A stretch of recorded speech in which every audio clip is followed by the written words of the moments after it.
पिछले भाग में हमने देखा कि श्री कृष्ण भगवान क्षेत्र या देह के 36 तत्व बताते हैं। अब वो बताने के बाद श्री कृष्ण भगवान कहते हैं कि मोक्ष प्राप्ति के लिए ज्ञान की ज़रूरत है।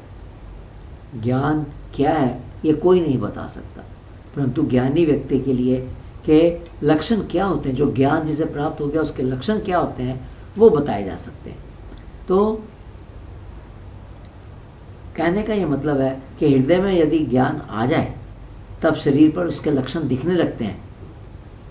और वो लक्षण क्या है, तो श्री ज्ञानेश्वर जी उसके लिए 9 लक्षण है जो बताए गए हैं उसको समझाते हैं। पहला है अमानित्व। इसका अर्थ है कि ज्ञान प्राप्ति पर मनुष्य सर्वज्ञ हो जाता है, वह सब जानने वाला हो जाता है, परंतु उसका व्यवहार ऐसा होता है कि जैसे वह सबसे छोटा है, उसे कुछ पता ही नहीं। दूसरा है यहाँ पर कि आदमी बत्व, जो बड़प्पन, वो ऐसा विशेषता कि वो दूसरों के ऊपर जो उपकार करता है उसके बारे में कुछ नहीं बोलता। उसमें बड़प्पन है लेकिन वो दिखाता नहीं। विषय के भोगों के बारे में वो उदासीन है, परंतु धर्म के बारे में वो बहुत उदार है। तो धर्म पर तो उदार है, कुछ धर्म पर खर्च करना है, उदार है, लेकिन अपने विषय भोगों पर वो उदासीन है। वो बुढ़ापन नहीं अपना दिखाता कि मैं बहुत बड़ा हूँ, बड़ा ऊंचा हूँ, ये मैं इतना जानता हूँ, कुछ नहीं करता। और दूसरों पर जो उपकार करता है उसके बारे में भी कोई बात नहीं करता, चुपचाप किया और आगे बढ़े। तीसरा है अहिंसा। अहिंसा का मतलब है किसी के शरीर और मन को ठेस नहीं पहुंचाना। चौथा है क्षमा। क्षमा का अर्थ है कि जो सुख दुख मान अपमान में सम रहता है, किसी पर क्रोध नहीं करता और सबको माफ करता है। पांचवा आर्जव। सभी प्राणी अच्छे बुरे से वो प्रेम से आचरण करता है, वह शुद्ध बुद्धि से ही आचरण करता है, उसके व्यवहार शुद्ध बुद्धि वाला है और सबसे प्रेम से व्यवहार करता है। छठा है आचार्य उपासना। इसका मतलब है गुरु भक्ति। जो ज्ञानी व्यक्ति है, जो ज्ञानी आदमी है, उसके लिए गुरु भक्ति का मतलब है कि उसका शरीर सिर्फ गुरु की सेवा के लिए बना है। सॉरी। सातवां है शुचिता अर्थात पवित्रता। ज्ञानी का बाहर और भीतर का अंतर्मन दोनों पवित्र और शुद्ध होते हैं। बाहर के मन को वह कर्मों से साफ करता है तथा ज्ञान द्वारा अंतर्मन की पवित्रता प्राप्त करता है या उसकी सफाई करता है। आठवां स्थैर्य। स्थैर्य का मतलब है कि ज्ञानी का मन इच्छाओं के पीछे नहीं भागता, परंतु वह आत्मस्वरूप में स्थित रहता है। उसका मन विचलित नहीं होता, परंतु सदा परमात्मा में स्थिर और शांत रहता है। और नावा और अंतिम है आत्म विनिग्रह। ज्ञानी अंतःकरण पर इंद्रियों को हावी नहीं होने देता। उसका मन जो है इंद्रियों से प्रभावित नहीं होता, बुद्धि मन से प्रभावित नहीं होती। वो ध्यान में स्थिर, प्रभु में समर्पित। ज्ञानी के मन से, कर्म से, वाणी से अहंकार निकल जाता है, उसका कर्तृत्व, कर्तापन का भाव निकल जाता है। उसे यह भी ध्यान नहीं रहता कि वह देह धारण किए हुए। तो ज्ञानी ऐसा है, ना उसमें कर्तापन का अहंकार है, ना उसके अंदर देह का अभिमान है, और वो सदा परमात्मा में स्थिर रहता है। और अज्ञानी कौन है?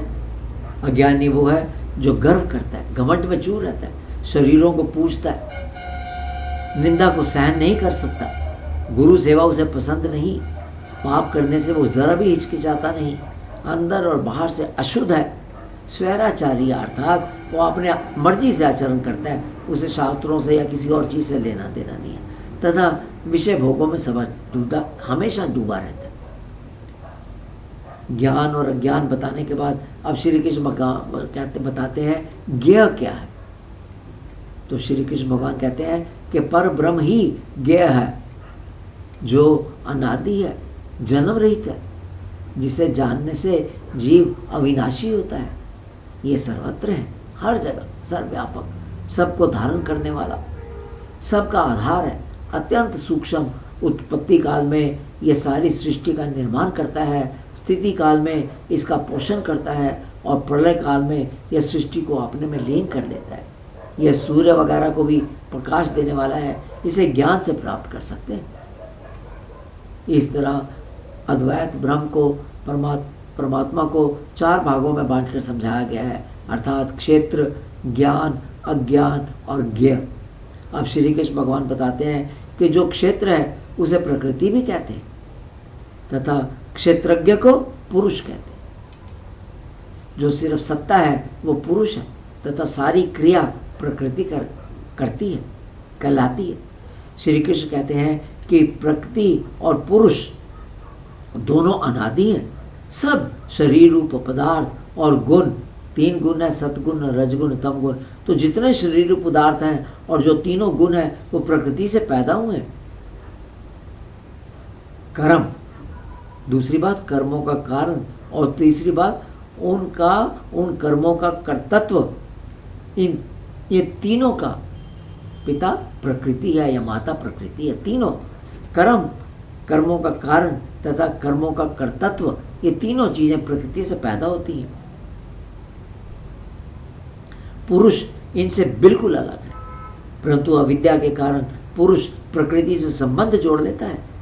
वह प्रकृति को अपना स्वरूप मान लेता है तथा प्रकृति से पैदा हुए सुख दुख वगैरह को कहता है, अपने लिए कहता है कि मैं सुखी हूँ, मैं दुखी हूँ, ऐसा मानने लगता है। और फिर ऐसा मानकर वो सुख और दुख को भोगता है और फिर अच्छी और बुरी योनियों में वो जन्म लेता है, भटकता रहता है, संसार चक्र में पड़ा रहता है। प्रकृति से ही पाप और पुण्य रूप कर्म बनते हैं जिनसे सुख दुख मिलता है, परंतु अज्ञानतावश पुरुष सुख दुख का भोग लेता है। पुरुष अपने आप तो असंग है, वह केवल साक्षी है, परंतु प्रकृति के प्रभाव में प्रकृति जैसा ही हो जाता है। सुख दुख भोगता हुआ जन्म मरण के चक्कर में पड़ा रहता है। परंतु जो व्यक्ति पुरुष और प्रकृति के सच्चे स्वरूप को समझता है,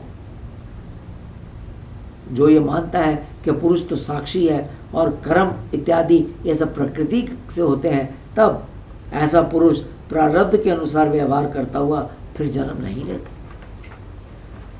इस बात को ये बात समझने की है कि पुरुष के कारण ही प्रकृति से जग निर्माण होता है। इस देह में जो परमात्मा है वही पुरुष है।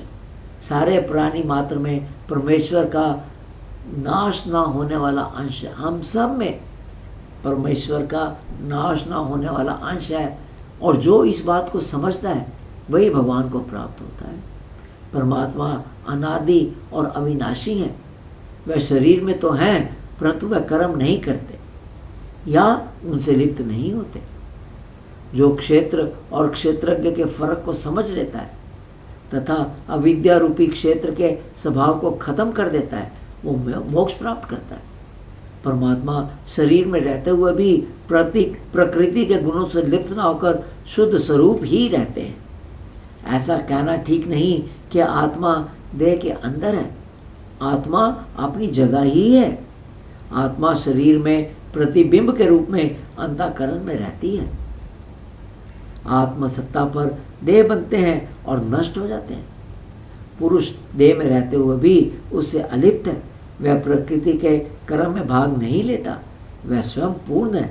इस तरह हम ये देखते हैं कि बहुत साफ तरह से समझाया गया है कि कर्म करते वक्त कर्म का कर्तापन नहीं लेना चाहिए, क्योंकि कर्म सुख दुख ये सब चीज़ें प्रकृति से होते हैं और पुरुष अर्थात चेतना का उससे कुछ लेना देना नहीं है। लेकिन जब अज्ञान के कारण, माया के कारण, जब वो पुरुष अपने को कर्ता मान लेता है कि मैं कर रहा हूँ, फिर वो सुख दुख भोगता है और फिर वो जन्म मरण के चक्कर में पड़ा रहता है।